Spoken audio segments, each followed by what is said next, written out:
it seems so bleak.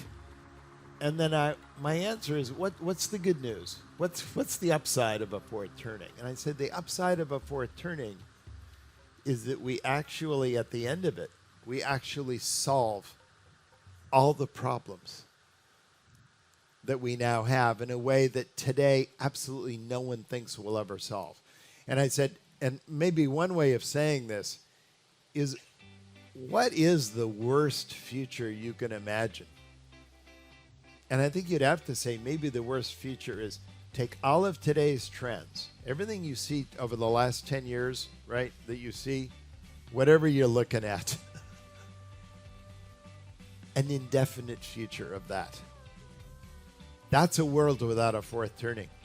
That's a world in which winter does not happen. Yes. Do you want that? No. No, I don't think any of us. So intellectually, we understand it. And there's actually a fascinating speech. It's actually very famous. Many of you probably heard about it. William James. It was a great kind of pragmatist American philosopher. He gave a speech in 1906 at Stanford University, and it was called The Moral Equivalent of War. I'm sure the moral equivalent. Could we ever arrange sort of kind of a practice run where we could have all the socially ennobling things about a war without actually not fighting one? And it's fascinating. And he goes back and he finally admits, even though he hopes we would have one, he was a pacifist. But he says it probably isn't. He said everything we need to remain together as a nation, all the social habits, are forged in war, if we're honest with ourselves. Or at least in conflict of some sort. I mean, he was trying to be as broad about it as possible. That's where we learn the value of sacrificing for the sake of others. But then he had this fascinating hypothetical question. I think it's really great for what you do and this audience. He said, there's something paradoxical in how we look at this. He said, if you asked Americans right now, would you have preferred that we had never fought the Civil War? Remember, he's saying this in 1906, so that's sort of like, not that long ago. And he sort of says, I'll bet most Americans would say, no, I don't prefer that we know. Because we couldn't have imagined the kind of dynamic, national, industrial, affluent America that we were by 1906 without the Civil War. Yeah. We had to fight that war to be who we were today.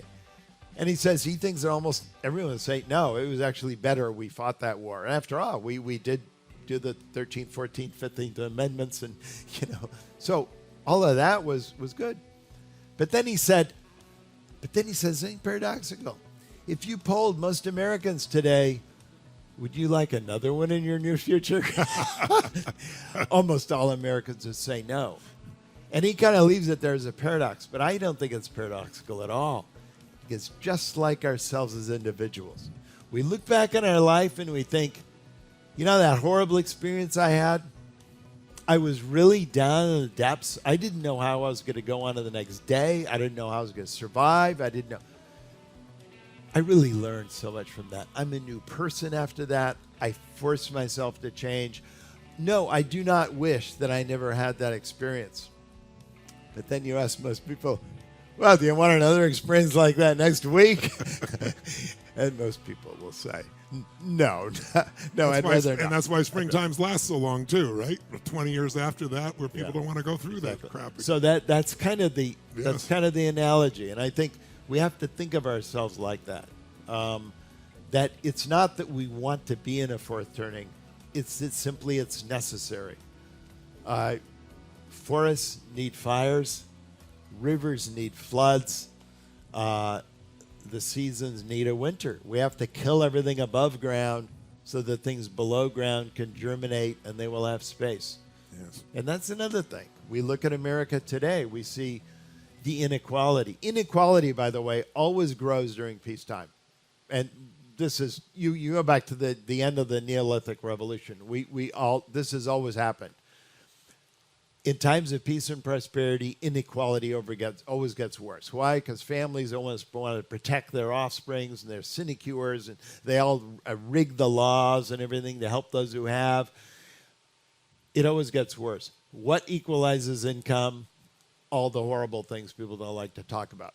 It's the plagues, the famines, the total revolutions, the total wars. And same thing happened in the 20th century. That's when equality got much better. The 1930s, World War II, and then the high that followed. In other words, the ethos of equality after the war, these are the only times when our society becomes back to normal again.